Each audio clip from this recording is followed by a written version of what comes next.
Hello दोस्तों, welcome back my another video. इस video में हम लोग सीखने वाले हैं गुणनखंड ज्ञात करने के बारे में।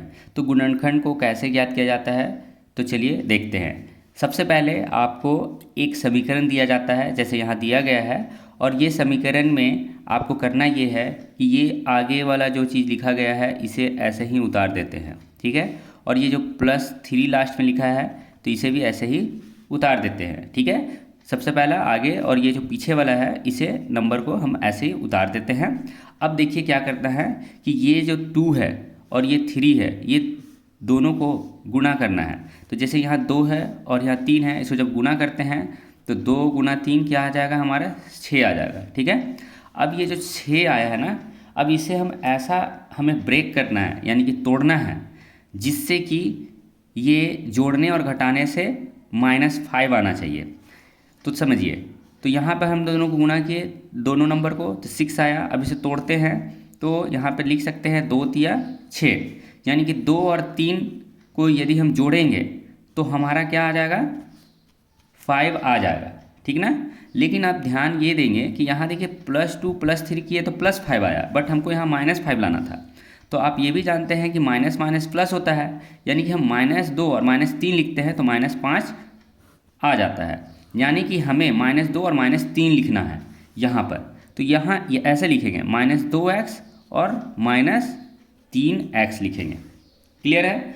अब देखेंगे यहाँ पर कि ये दोनों और ये दोनों में क्या कॉमन आपको देखने को मिलता है। कॉमन यानी दोनों में क्या कॉमन मिलता है, तो देखिए यहाँ पर 2x यदि हम बाहर निकाल लेते हैं और यहाँ भी 2x है, तब हमारा यहाँ देखिए 2x बाहर निकला तो अंदर में एक x बच जाएगा, क्योंकि स्क्वायर है यानी 2x है, तो एक x बाहर निकल गया और यहाँ से 2 भी बाहर निकला तो अंदर क्या बचा, x। अब देखिए यहाँ से 2x जब बाहर निकल गया तो यहाँ क्या बचेगा, 1 बचेगा, ठीक है। अब ये दोनों में देखिए क्या कॉमन दिखाई दे रहा है, तो हमें यहाँ पर 3 दिख रहा है, यहाँ भी 3 दिख रहा है, यहाँ भी 3 दिख रहा है। तो हम यहाँ पर -3 कॉमन निकालेंगे। -3 कॉमन निकालेंगे तो क्या होगा, देखिए यहाँ से -3 बाहर निकल गया तो केवल क्या बचेगा, x बचेगा, ठीक है। और जब यहाँ से -3 कॉमन निकालेंगे तो यहाँ पर क्या बचेगा, 1 बचेगा। देखिए ये माइनस और ये प्लस यहाँ पर माइनस हो जाता है, ठीक है। तो ये भी ध्यान देना है कि यहाँ पर हमको माइनस लाना है, क्योंकि यहाँ पर देखिए x -1 है, तो यदि हम केवल यहाँ +3 कॉमन निकालते तो यहाँ पर प्लस रह जाता। तो हमारा ये यहाँ पर माइनस है, यहाँ पर प्लस हो जाता, तो ये गलत हो जाता है। इसलिए हमें यहाँ पर -3 कॉमन निकालना है, ताकि ये माइनस प्लस x आ जाए और ये माइनस और ये प्लस मिलकर यहाँ पर माइनस हो जाए, ठीक है। तो अब यहाँ पर देखिए कि दोनों ब्रैकेट वाला जो ब्रैकेट के अंदर क्या है, x -1 है, x -1 है, यानी कि दोनों सेम आया है, यानी कि आपका जो प्रोसेस है सही है, ठीक है।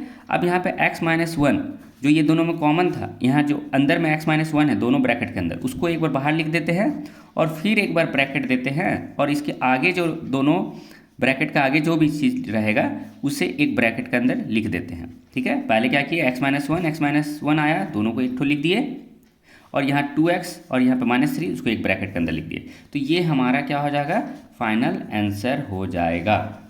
तो क्लियर समझ आया इस वीडियो में कि गुणनखंड कैसे ज्ञात किया जाता है। तो गुणनखंड ज्ञात करने के लिए आगे जो नंबर रहेगा और ये जो पीछे नंबर, इसे हम एक बार उतार देते हैं और इसी नंबर को गुणा करते हैं। गुणा करने के बाद हम इसे ऐसा तोड़ते हैं जिससे जोड़ने से या फिर घटाने से ये बीच का आना चाहिए, यहाँ -5 आना चाहिए। तो हमने यहाँ पे 3 दूनी 6 किया और +2 +3 किए तो +5 आया, बट हमें यहाँ पे -5 लाना था, इसलिए हम लोग ने -2 -3 किया तो माइनस माइनस प्लस होता है, तो इसी के लिए -5 आएगा। तो यानी हम लोग यहाँ पे -2x और -3x लिख देंगे, कॉमन निकालेंगे, ठीक है। और कॉमन निकालने के बाद जो दोनों ब्रैकेट सेम आना चाहिए, देखेंगे सेम आया है तो उसको एक बाहर लिख देंगे, और ये जो बाहर निकला हुआ था जो कॉमन ब्रैकेट के बाहर में था उसे एक ब्रैकेट के अंदर लिख देंगे। तो हमारा इस तरह से गुणनखंड ज्ञात हो जाएगा।